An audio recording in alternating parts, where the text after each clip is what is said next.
well, so I'll just speak very loudly.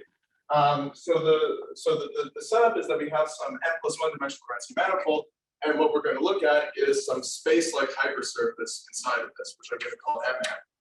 So Mn has a bunch of data that it inherits from this space-time. Namely, it's going to have an induced Riemannian metric G, and it's going to have a second fundamental form K. So in GR, we write the second fundamental form as K. All right. Now, it also carries a time-like unit normal, okay, which I'll call N. Different N. So what we get from N now by the Einstein equations is the following. So on this spacetime, we have the Einstein equations G u nu, which is some function of the spacetime metric G bar, and it equals T mu nu. So I'm not going to specify what T mu nu is. It depends on some matter fields. And so this equation, right, it tells you that space-time curves in the presence of matter, and matter, moves in the presence of curved space-time. So by contracting this tensor here with the normal vector field, we get some quantities which are in some sense intrinsic to this hypersurface. Okay. So the first quantity will be the energy density mu, which you can just think is T Nn. So you just plug in n, this normal vector field, into T, and then you also get a vector field J, which will be, so I'm going to write it as a vector field, which will be T n, and then I'm going to leave the second index free, but I'm going to restrict it to n. Okay. So altogether here we have n+1 quantities. Okay. So and so now what we do is we use the Gaussian-Donati equations on the level of the Einstein equations to actually figure out equations for mu and j in terms of the initial data that we have here. So the first equation that we get is that 2 mu is equal to the scalar curvature of the induced Riemannian metric minus the norm of k squared plus the trace of k squared. So this is what's known as the Hamiltonian constraint. And then we get the momentum constraint, which says that j is going to be equal to the divergence of k minus the exterior derivative of the trace of k. Sorry, poor handwriting. Okay. So these are the constraint equations. Now, because this is ultimately going to be a talk about Riemannian geometry, I'm actually now going to forget all of this, and I'm just going to take mu and j to be the given by these formulas as the definitions of mu and j. Okay. So now, what does it mean to satisfy the constraints? People say this thing, satisfy the constraints. To satisfy the constraints means that mu equals 0 and j equals 0. So in this case, there's a theorem of Schoen and Bruja, which says that if you have initial data which satisfies this condition, then there's actually a solution to the Einstein equations with 0 right-hand side here, the vacuum case. Okay? But in this talk, we're going to be interested in something more general than this, namely the dominant energy condition. DEC. So the DEC says that this vector, so mu comma j defines an n+1 dimensional vector, so it's a vector in space-time, and the dominant energy condition is our demand that this should be a causal vector. And so that means that sort of locally, matter is not moving faster than the speed of light. So on the level of the constraints, this is simply this inequality. Okay, so it's important to understand that this dominant energy condition is a generalization of the Riemannian PSE condition, because if you set k equals 0, then you can just see that actually this reduces to 2 or 1/2 RG. 0, 1/2. Okay, I mean really, you only need the trace of k. So this is usually either one of these you can call the Riemannian case. I don't think there's really much use in. Okay, so that's the basic setup. Now in our work, we're going to be looking at black holes. So I should motivate why whatever I'm going to do is talking about black holes. So let me actually draw some Penrose diagrams. So I'm first going to draw the Penrose diagram. Fortune.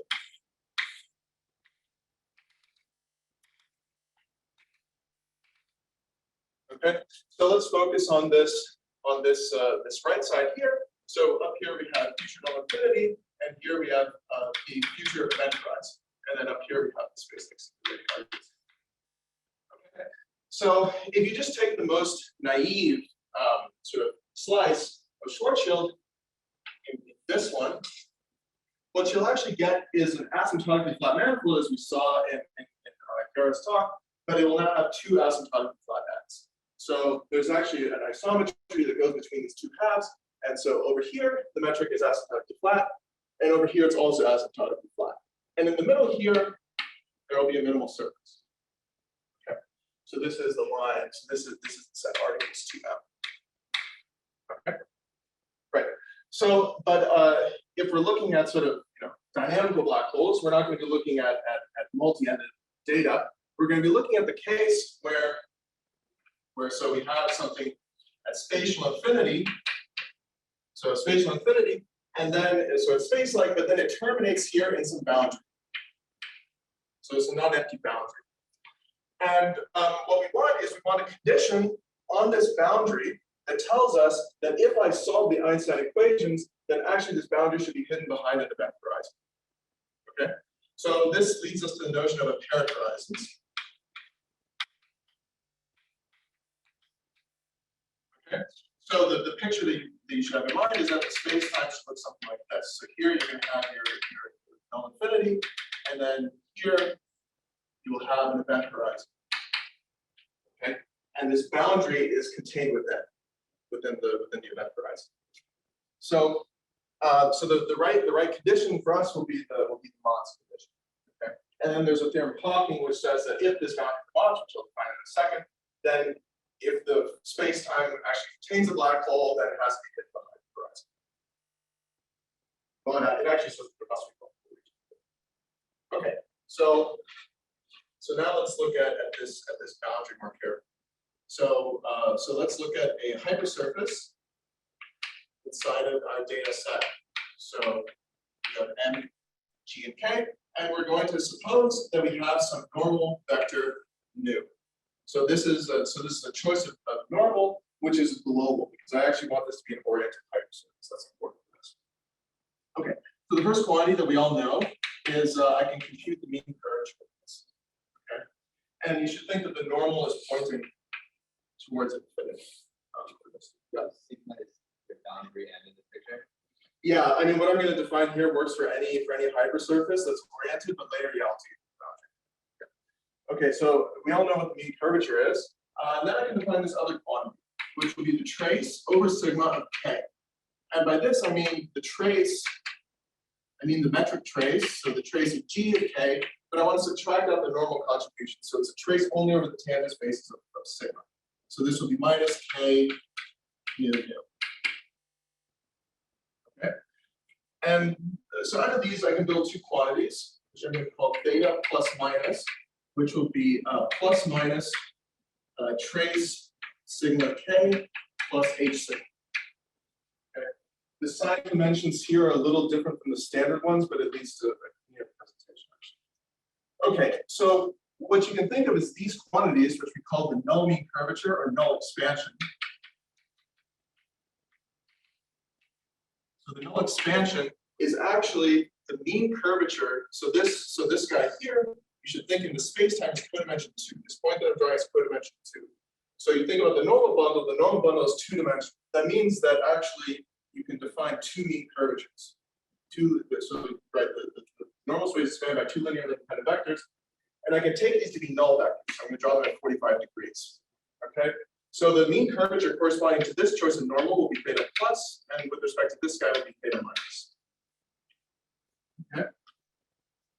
Okay. And so now the MOTS condition will be part of a series of definitions that I'm now going to make. So for simplicity, I'm only going to talk about the case of theta plus. In our work, we can look at theta plus or theta minus on every component of the boundary. So we allow for multi-black hole solutions in what we do. But for simplicity, I'm only going to talk about theta plus today. Okay. So the definitions are weakly outer untrapped. So weakly outer untrapped means that theta plus is positive. negative. So weakly inner trapped, sorry, weakly outer trapped. Of course, with theta plus 0. I'll give examples of when these things occur. And marginally outer trapped. Marginally outer trapped will be theta plus tangent identical. Okay, so in this picture of Schwarzschild, what you should think is that the spheres that are out here in the domain of outer communication are all weakly outer untrapped. And in the general asymptotically flat manifold, all the big spheres on the asymptotically flat end will be outer untrapped. Okay? Now, the outer trapped spheres will live in the horizon, will live inside the horizon. That's what theorem talking. Okay. Now, the marginally outer trapped spheres will actually live precisely on this line here. Okay. Are there any questions?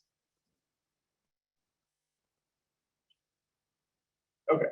So what I'm going to do now is actually explain what the spacetime PMT is. So right. So first I need to say actually what asymptotically flat means.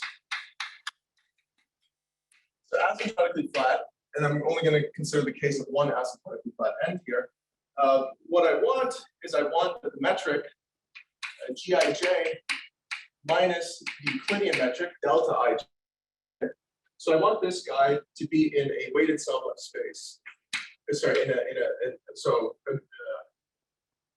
I actually just want it to be in some C2 space here. So what this means is it means that if I just look at this difference, then pointwise it decays like r to the minus q. Okay, and then if I take it two derivatives, then I get this, but every time I improve it by 1 power, so -1 or -2. Okay, so that's my pointwise decay condition, and then I have some decay condition on Kij, and this should be in C1 minus Q minus 1. So those are my pointwise conditions. But then, unfortunately, we also need some solid decay conditions for this stuff to work. And so I don't want to spend any time actually explaining what these are, but just for technical reasons. And then I need an auxiliary condition that was already mentioned today. I want the constraints associated with this data set. I want them to be integral. Okay. So given this, I can now define the ADM energy event. So the ADM mass, which I'm going to call E now for energy, will be some dimensional constant times an integral over the sphere at infinity. So you should think of it as a limit of integrals over spheres of dj minus sort of like di dj I. That's right. Somewhere here. Okay, so it's a surface integral over infinity in some sense, and then I'm going to have pi, which would be 2 times that constant and integral s infinity. So let's use, so I want kij minus trace gk.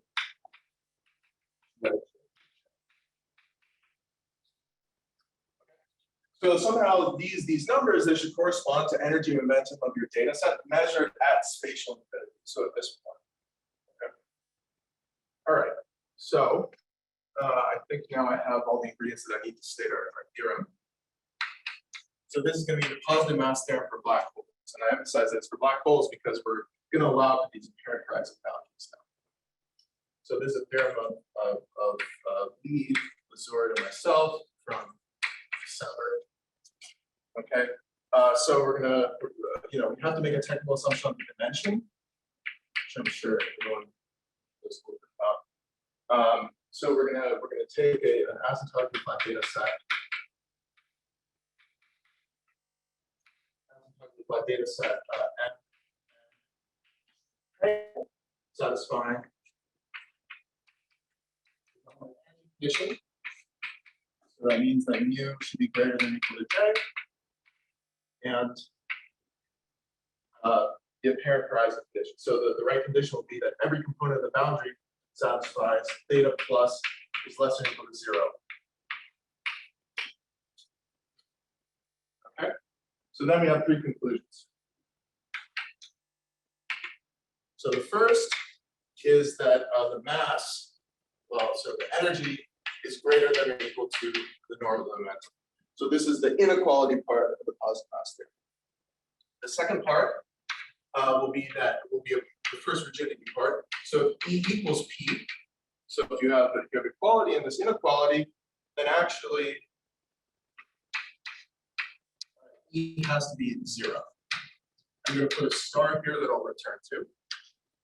Part 3 says that if E equals 0, so if we satisfy the conclusion of part 2, then the boundary is empty, and we embed into the cusp, isometrically embedded into the cusp. Okay. Star here. So the stars are to indicate that actually the definition of asymptotic and flat that I used for this part, which is the one that I stated, is actually not good enough to achieve. So you need a little bit better than that. And one could say a lot about this, but for reasons of time, okay. So let me say very briefly some history. So of course, all these things begin with the work of Shen-Yao. But sort of in so the work of Shen-Yao only works in n equals 3. So the works for n bigger than 3 can be split as usual into the spin case and the non-spin case. In the spin case, this problem was pretty much understood by Crucial, Weig, and Merritt, and those types of people in like the late 90s, early 2000s. In the non-spin case, things are harder because the Shen-Yao n equals 3 argument doesn't just directly generalize. Somehow the spin arguments they're pretty much, they don't depend on the dimension. Everything just works. As long as you have spin, they just work. For the minimal surface proof or the MOTS proof that I'm about to describe, things are a little bit different. So the proof of the inequality, which is the only thing that I'll talk about today, we actually saw, we actually basically saw this argument in the first talk today already. Our arguments are something like that. So the inequality part goes as follows, and it's by Eichmair.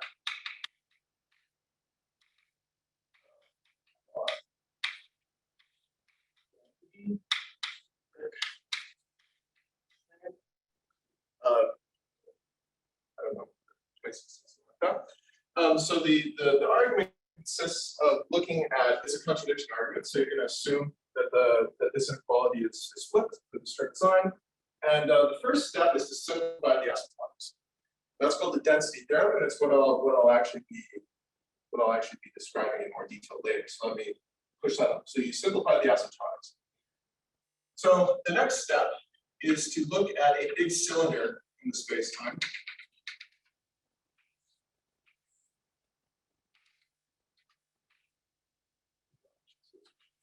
So we're going to look at some big cylinder in the space-time. And what actually happens is that by assuming the opposite of this inequality, you can actually do a computation that was already known to Shen-Yao, which shows you that the top part here and part of the side will satisfy theta plus is greater than or equal to 0 with respect to this one. Okay, and then this bottom portion, you look at the inside normal, and now I'm going to mess up the sign, but I think it's theta plus less than or equal to 0 with respect to that choice of normal, I think.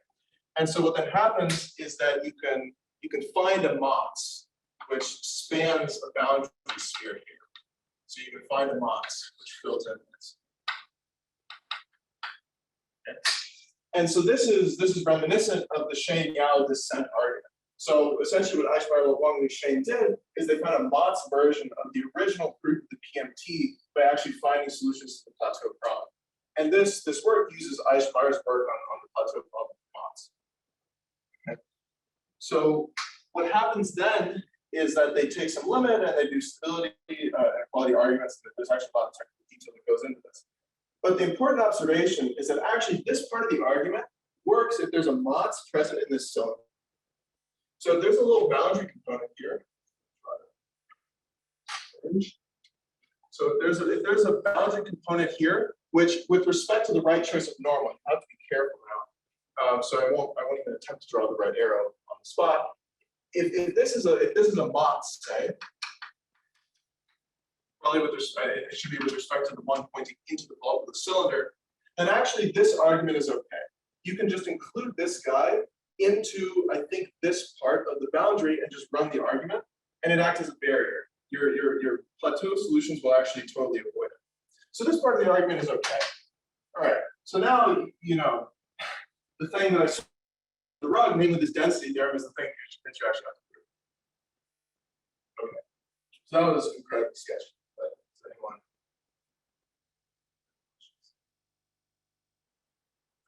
Okay. So let me. Okay. So what is the density theorem?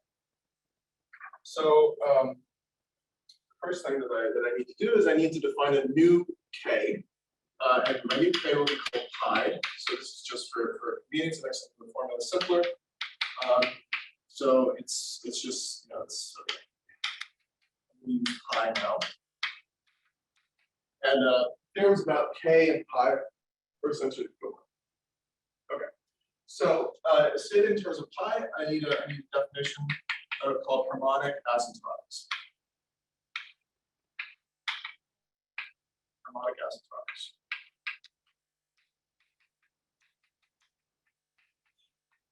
Okay.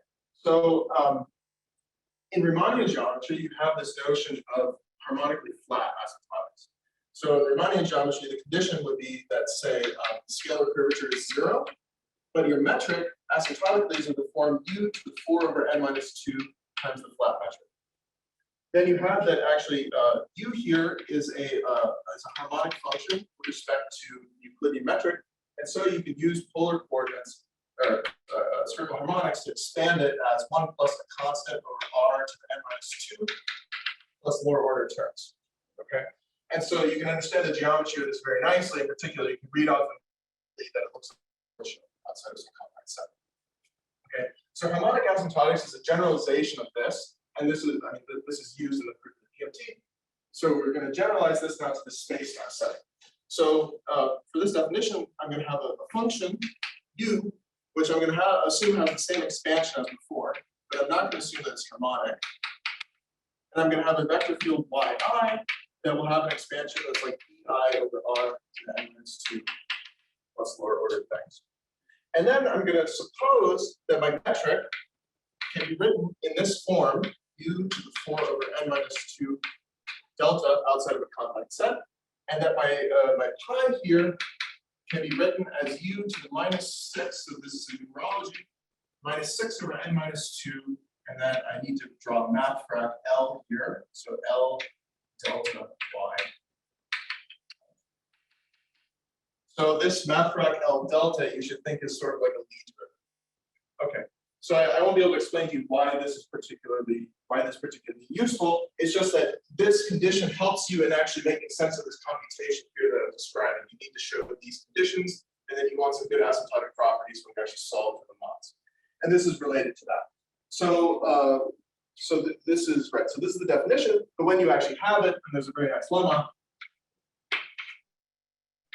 by EHLS. So suppose I can write the metric in this form, which I'll call star. So suppose star is true. Suppose I can find a vector field and a function for which this is true, this formula is true, and the constraints, so mu and j decay. So suppose I can write the metric like this, and suppose also that the constraints decay quickly enough, and double star, where this here is now double star.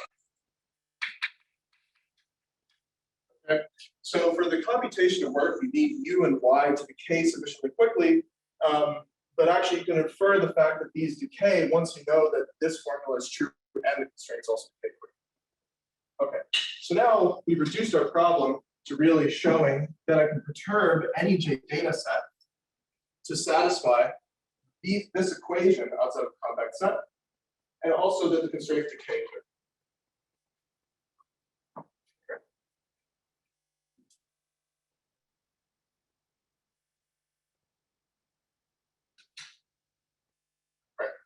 So let me now state this theorem. So I'm going to state sort of part of it actually. So this is now the density theorem.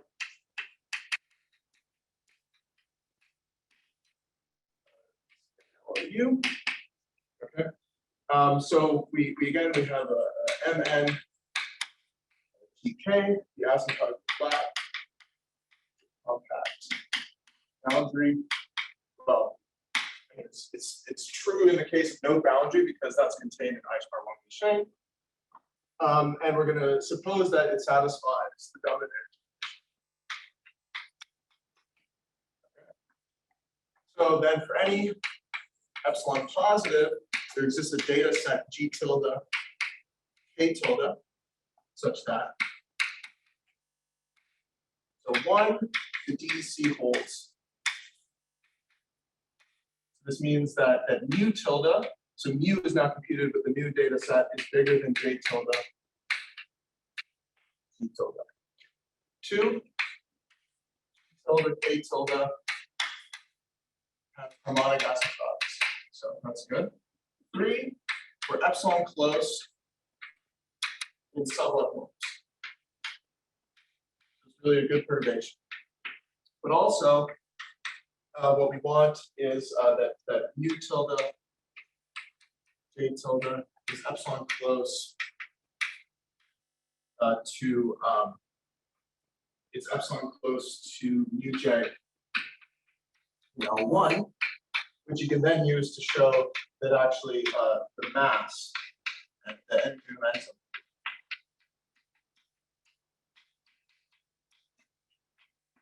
is also going to be close. Okay. And then the fifth one, this is the most important thing because I haven't said anything about boundary yet, is that we can fix the null expansion of the boundary. So theta plus tilde equals theta plus on the boundary. Okay, so this is the weakest. I mean, I can prove slightly more, but this is really the main together.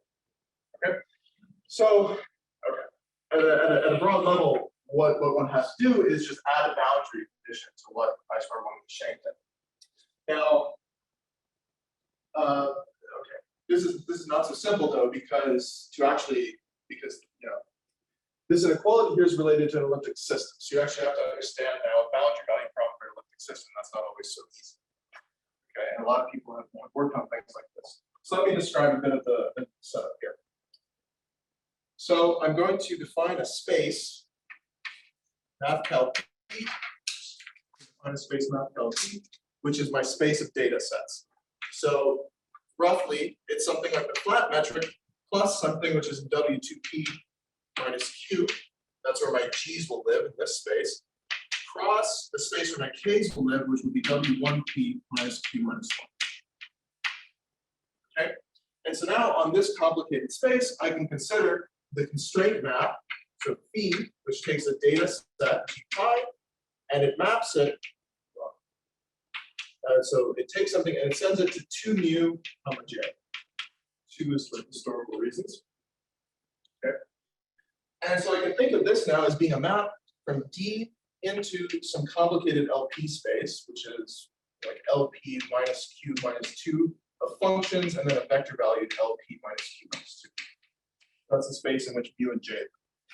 Okay. And now I can also think of my boundary condition as a map. So I can think of now the function which assigns to a component of the boundary the function on the boundary, which is the null expansion. Okay, so this will give me a function capital theta, which goes from D to now a fractional subleft space on the boundary. So the reason that there's a fractional subleft space is because for functional analytic reasons, we want to use a sharp trace theorem later. So this actually needs to be a fractional subleft space. Maybe I should have said somewhere that P is bigger than that. Okay, so now capital phi and capital theta, they give us some function, some map, and we want to understand solutions of this. The problem is that this is actually an underdetermined elliptic system.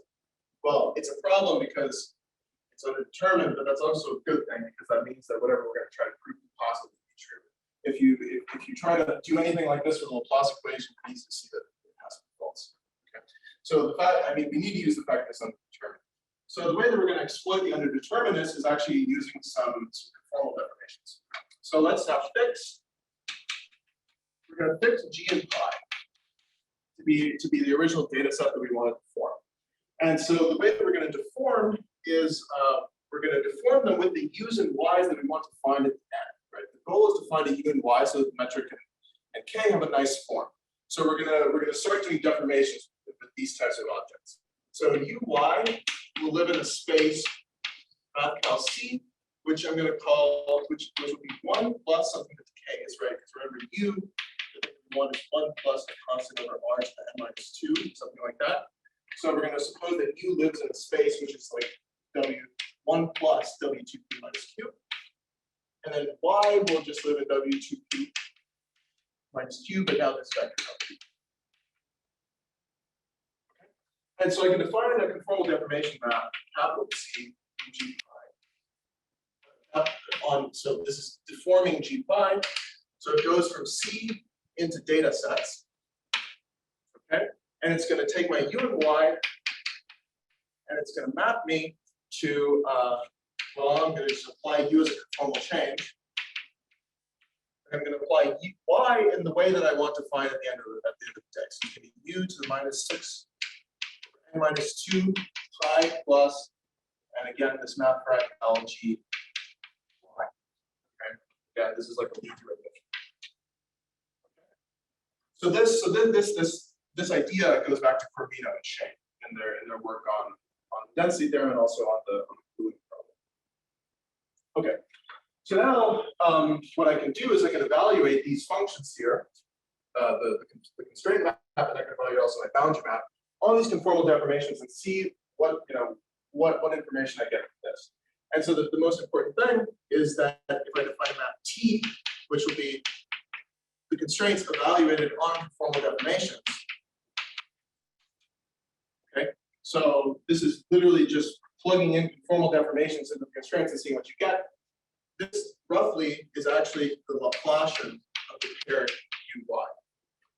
Okay, so what this is actually a quasi-linear elliptic operator whose principal symbol is literally the Laplacian. So it's diagonal, and it is a legitimate elliptic operator. Okay, and so this observation is really what unlocks the system in the case of no boundary. But now we also have to understand the boundary problem.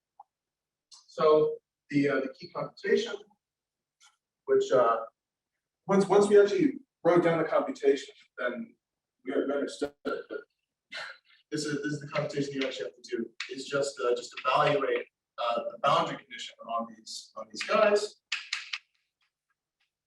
So let's evaluate it. So as a function of y, so what you get is a u minus n2 over n minus 2. So now theta plus, so this is your old theta plus now all the terms that come from the conformal definition. So 2 n minus 1 over n minus 2, the normal derivative of log u plus the divergence over the boundary, the tangential part of y. So, right, you can split y into its normal part and into its tangential part. Okay. So that's the tangential part plus the mean curvature of the boundary times y mu, so the normal part. And there's one more term. I'm sorry. Yeah, one more term. So mu y. Okay.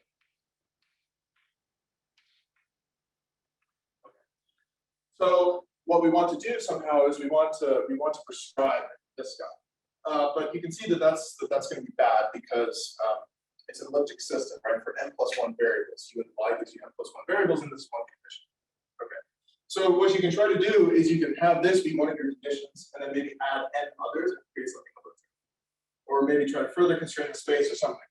But what we actually do is much simpler than that, because so what happens is you just stare at this and you say, well, I can rewrite this guy here as also just y. Okay, and so this quantity here is now a scalar quantity for y curve. Okay, I look at this guy, it's a divergence, so this is a number, but actually you could set this guy equal to 0 if yt just vanished outright. Now yt is n-1 components, so maybe I just forget this divergence term and I just try to set yt equal to 0. Okay, so let's say I set both of these guys equal to 0. That's n equations. That leaves me with one more equation. And you look at this guy and you say, oh, well, this is actually just a normal condition, prescribed normal condition. Okay, because theta plus is known, that's part of your original data. So if you want to prescribe this whole thing, you just set this guy to be equal to whatever you want, set this guy equal to 0, then you have to set this guy equal to 0. Now this guy, you just look a little carefully and you can see this is a normal derivative and this doesn't involve any derivatives, so this is actually a Robin condition. Okay? And so this really, because when I asked Lon about this problem years ago, she said you have to read Eichmair-Huang-Lee-Schoen theorem. You actually don't. If you do it like this, the problem is literally just diagonal. And it's just things that you actually know how to do without referring to big machine. Okay?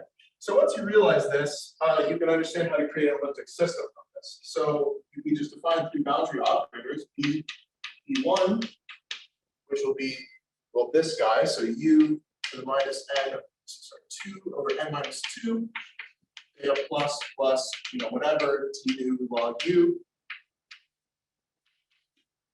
Okay. And then p2, uy, which will be equal to just y tangent. So this is n-1 boundary conditions of reality. And then b3, uy, which is, well, this guy, so it's going to be hy per minus okay.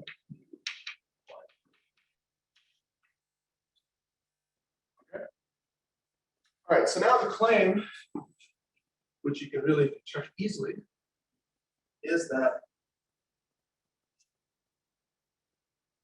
now the operator t, so remember t is the constraints evaluated on the conformal deformations.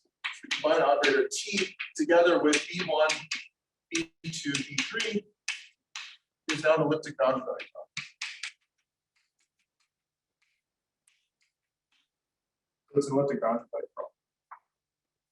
Okay, so once you have this, the rest of the argument is tricky, but it's sort of contained in EHLS. Okay, and I should say that there are other ways to create elliptic boundary value problems from Einstein. I mean, what we've done here is we made a choice, right? You have so much freedom, you can make choices. So there's probably another way to do this, but this was the simplest way that we saw how to do the problem. Okay. So maybe let me spend I don't have that much time. Right. So how do you actually now prove the density theorem? Maybe let me say something about that. I'll give proof in pictures because I actually think that's sort of nice to actually prove this. So what I have up here is my original data set, G pi. And somehow I want to approximate it as a solution to the equation, which is really an inequality, but let me sweep that under a rug. You want to find a solution to the equation which is somehow close to this, but it's also got some, some commonalities with the trivial data set. Okay. And so if you want to solve, so we can make a homotopy between these by just adding a cutoff function. We can just cut off the metric and replace it with the Euclidean one, and we can just delete k outside of symbol. Okay. And so that gives us a homotopy between the two data sets. All right. But what I want to do is I want to, actually find a solution to the equation which is along this line in some sense. And so you should think that maybe, along this line somewhere, I have a solution that is, simplified at infinity. Okay. The problem is that you can't do this because, well, you don't actually have an elliptic problem. And also, if you just try to apply the inverse function theorem in the whole space around this guy, you'll just find it again.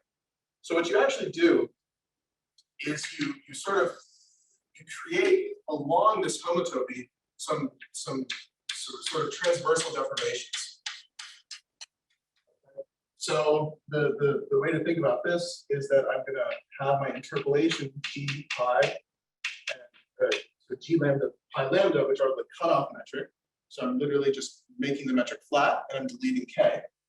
And so these are approaching original G pi as lambda goes to infinity.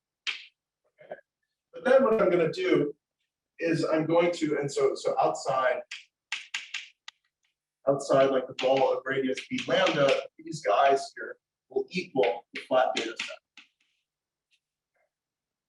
And so what I'm going to do is I'm now going to apply the conformal deformations to these guys, because what this actually shows, this argument, will actually be then that I'm elliptic when restricted to these transversal deformations. Okay. And so instead of finding a solution to the equations along this line here, I'm going to define a solution to the equations along one of these sort of transverse lines, or transverse families. So these will be parameterized by the conformal deformations. I'm going to find a solution to the equations, in some sense, in one of these transverse guys.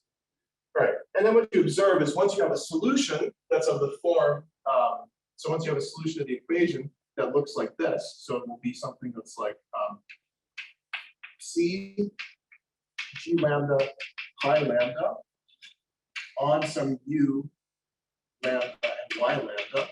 So let's say I have a solution to this, so it solves the constraints.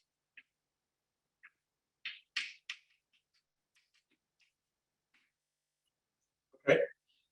But actually, because these guys are flat outside of the compact set, you can now apply the lemma that I said before of EHLS and conclude that actually this data set has to have harmonic asymptotics. Okay. So modular technicalities involving DEC and sort of the more functional analysis to get this working, that's largely the idea. So now I have 15 minutes left, so let me address the other thing that I wanted to talk about, namely incomplete manifolds. So I probably won't be able to tell you how these stories are related, which is a shame, but anyway, sorry. So we're now going to move away from this Lorentzian setting and back to Riemannian geometry. And I want to start with a motivating example that I thought of recently, because the original motivation for this project was rather clunky, but this I think is actually very nice. So we're going to look at the extremal Reisner-Nordstrom. The extremal Reisner-Nordstrom metric. Okay. So if you remember the Penrose diagram of extremal Reisner-Nordstrom, so you have here feature no infinity, and then you have a horizon. But actually, the horizon doesn't bifurcate like it does in Schwarzschild. It has to do with the fact that the surface gravity is 0. And so actually, the horizon is going to be a past complete Riemannian matrix. So I'm going to draw it as a circle. Okay. And then let me fill in the rest of the diagram. Okay. So this is the Penrose diagram of extremal Reisner-Nordstrom. And in this metric, if you look at, so I should say, if you remember what Reisner-Nordstrom is, it's a charged version of Schwarzschild. And extremal means that the charge is equal to the mass. Right? If the charge is less than the mass, then you have a black hole. If it's bigger than the mass, then you have a naked singularity. Equals M is a special case where you have a black hole, but there's no surface gravity. And so what happens now is that the t equals 0 slice carries a metric which looks like this. So in 3 dimensions, the metric will be 1 plus m over r to the power 2 times delta. Okay, so this power 2 is different. In Schwarzschild, it's power 4, but now we get a power 2.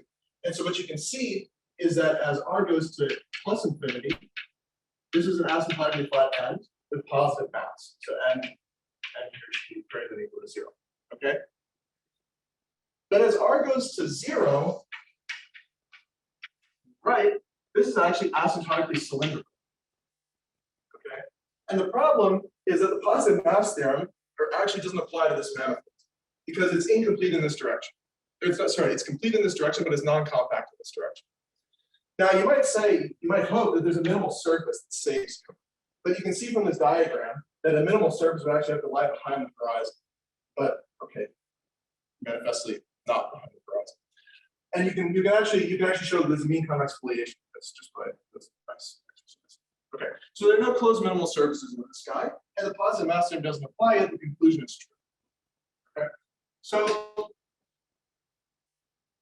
the first theorem will actually just be that exact statement.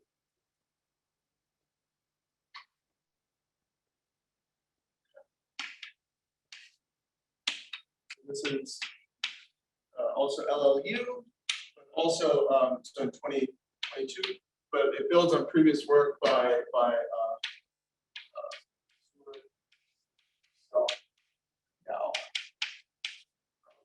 okay. So it says that we take, again, usual restrictions, n between 3 and 7. So we say let MG be complete asymptotically flat with RG non-negative scalar curvature. Right. So you should ask what the scalar curvature of this is. It's actually strictly positive. Which you can actually see directly from the constraints, and then remembering what the energy density of the electromagnetic field is. It's like E squared plus B squared, so it's like E squared, which is positive. Okay. So this is a complete. So in our theorem, we have a complete Riemannian manifold, not negative scalar curvature. Then the conclusion is that the mass is greater than or equal to 0, and equals 0. G is flat. Okay. So, right. So this is a satisfactory generalization to complete manifolds, and it of course applies to this example. Okay.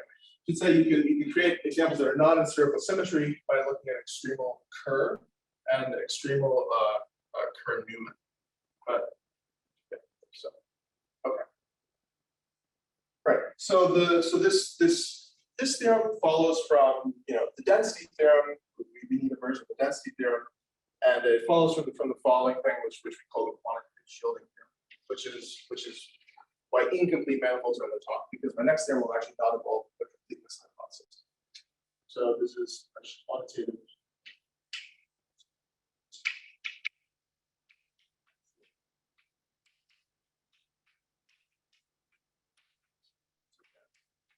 New. Okay, so for the hypotheses are kind of complicated to state, so I'm going to draw a picture. So so I have here my asymptotically flat end, and over here I have some stuff that I don't know about. Okay, this here's my nice asymptotically flat end. So now I'm going to draw a few sets. So I'm going to have this first guy here, which is my end E, not capital E, and then I'm going to draw two more things. Okay, and so these open sets are all separated by some distance. So this distance here should be D0, it should be D1, and these are all positive quantities. Okay, so what I'm going to assume on this part of the manifold to the left of this boundary is I'm going to assume that it's complete.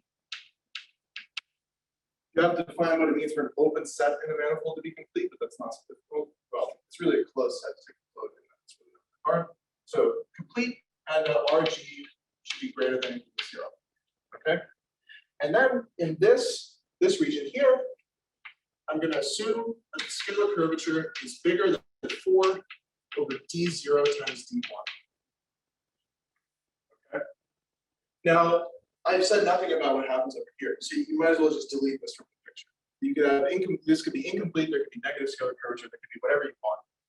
And also, I should note the picture is misleading. You might think that there's a minimal surface in here, but as we've seen here, it's you can construct examples where there are no closed minimal surfaces. It's just that unfortunately the technology for constructing manifolds with positive scalar curvature usually involves finding some minimal surfaces or doing something with nets that always involves minimal surfaces.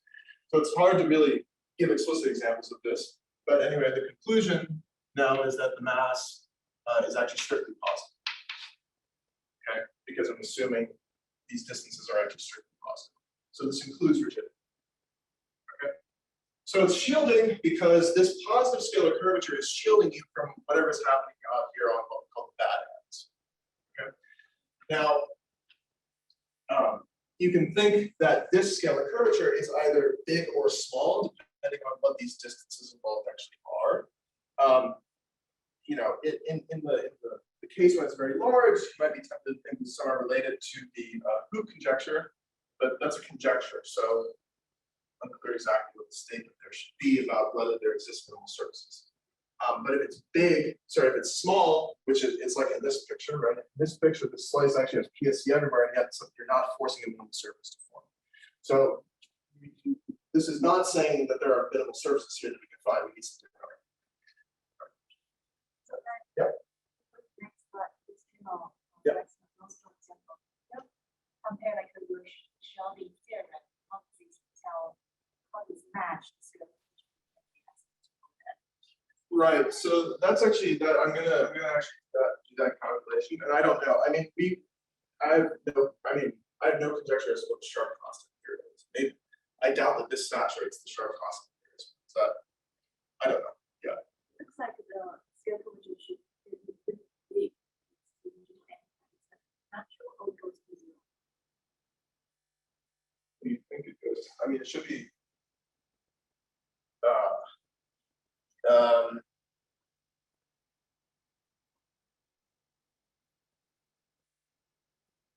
Are you Wolfram Alpha again? Because I can't. I don't know. Yeah. I have Wolfram Alpha, but yeah, I'll get back to you. And I don't know. I just.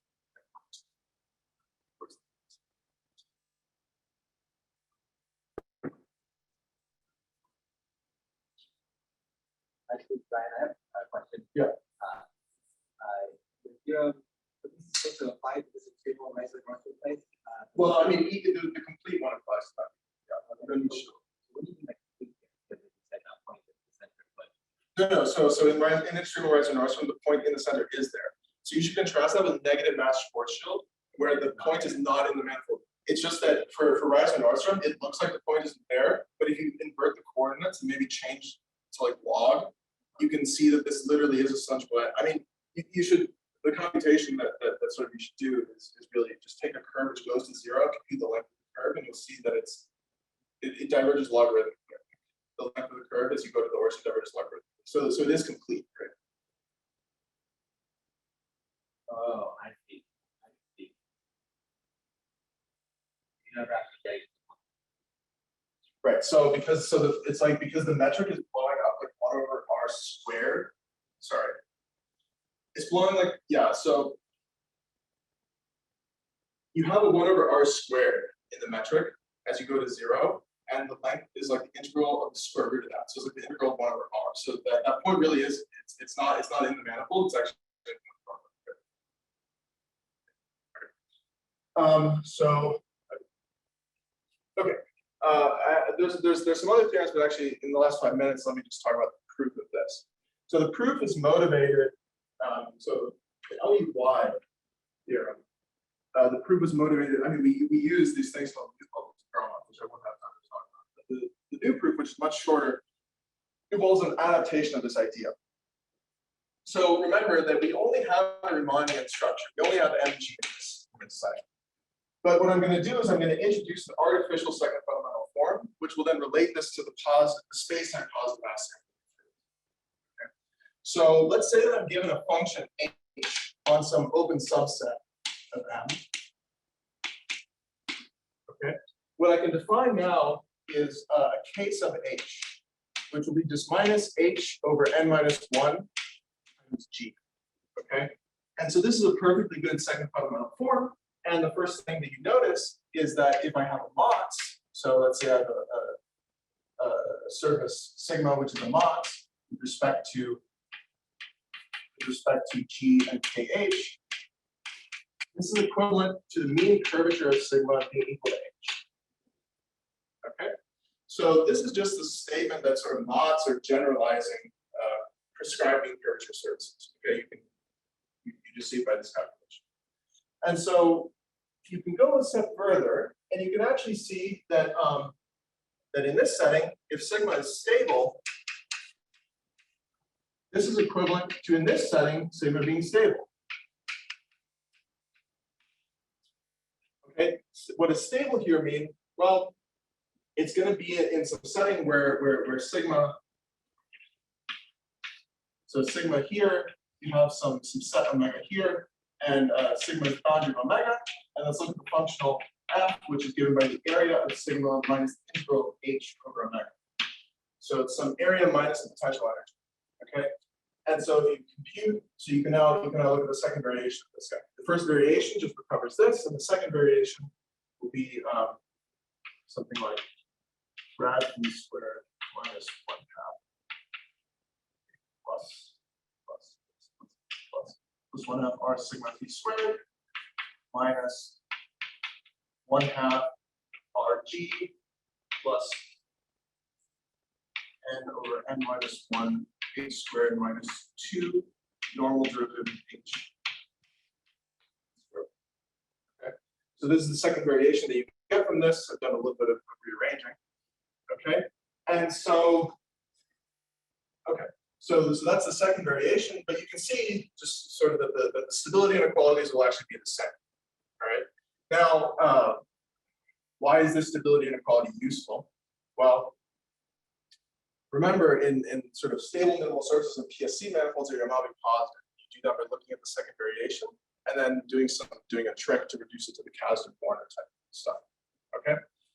So what we can see is that actually we get the same stability operator for these prescribing curvature surfaces if this guy here has a sign. So I want this guy to be positive. Okay, because then you can put it on the other side, right? So the stability inequality says this, and you can put it on the other side, and you can still get the amount of positivity that you want. Okay, so so this condition here turns out to be equivalent. So this arrow means this condition is equivalent to GKH satisfying the dominant energy condition. Okay, so this condition here was discovered by Gromov. Okay, and it turns out to be equivalent to the dominant energy condition. Okay, so now the way that the proof of this goes, so the proof, we're going to choose H carefully.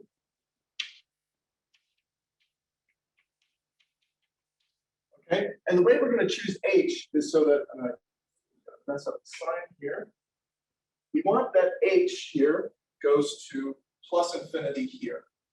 So we want that at this boundary here, H is literally equal to plus infinity. So I don't want it to go to infinity. I literally want it to be continuous extended real value function and literally be infinity at this boundary here. Okay? Because then what you can do is you can foliate a neighborhood of this by surfaces, let's call them sigma t, where t is going to 0. Okay? Then you compute H plus of sigma t. So this will be the H of sigma t minus H, the value along sigma t. Okay, but this, all these things are smooth. The mean curvature is bounded. So this is a bounded function. This guy here is going to plus infinity, which means that the difference is going to minus infinity. Okay, but that eventually means that one of these surfaces has to be trapped. Okay, so we find in here a trapped surface.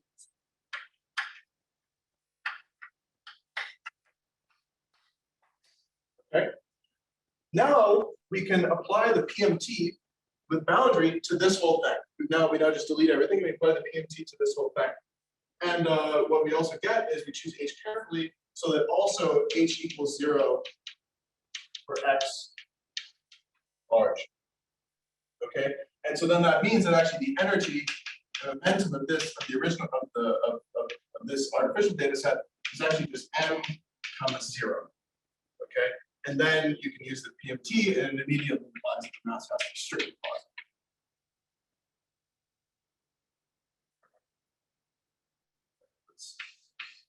That's all I want to say.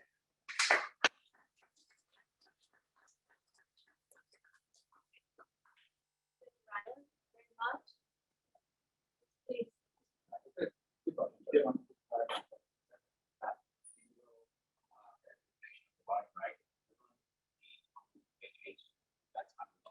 Right, no, so okay, right, that was sloppy.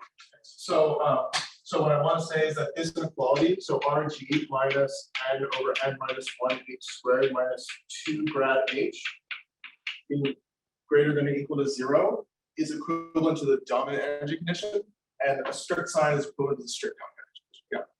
My other question is, I'm just trying to get my picture down. I saw this recent paper by is the result the same? Oh right, I forgot to I think so. It's the same as this one. They don't have this.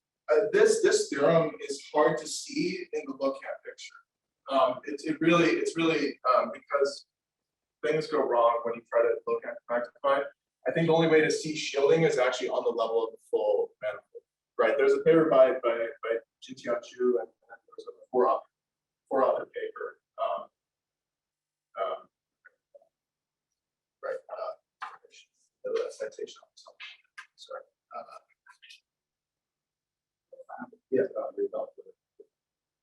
Yeah, there's only includes this. So we have another result also. So from this picture, you can also then see that since all we required was trapping here, you can actually relax this largeness assumption. So I should say the largeness assumption is used to actually construct H. It's just that at some point you have to absorb a cutoff, the derivative of a cutoff. So if you don't want to do that, what you can actually do is have the mean curvature of the boundary absorb some flow. And so we have another theorem which says that, okay, maybe this is only, this is some bigger, some number kappa, which might be small. But then if the mean curvature of the boundary is sufficiently large, then you can also compensate for that. But it's large, but it's still allowed to have the wrong sign, right? The classical proof of PMT works, well, it's what I presented before, right? So, yeah. And then, okay, we have another, okay, I'm way over time. We have another result that then talks about what if you only have E and you know that the mass is negative, could you try to extend it in some incomplete way and get something, and we have some, we're able to pull out something. So like a non-pro.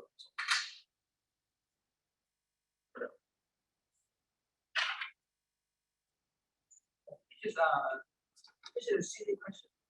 When we compare to the result by Eichmair-Huang-Lee-Schoen, I find this operating the power of is 6 over n minus 2. Yes. I think maybe Dan is best to comment about that. I'm sorry, Why is the power in our operator different than Eichmair-Huang-Lee-Schoen? In the conformal deformations. Yeah. What the advantage of this new power? There is none. It's just it just has to do with whether you want to look at like something like Yeah, I just you wanted to see it over the natural way, but actually you don't even really need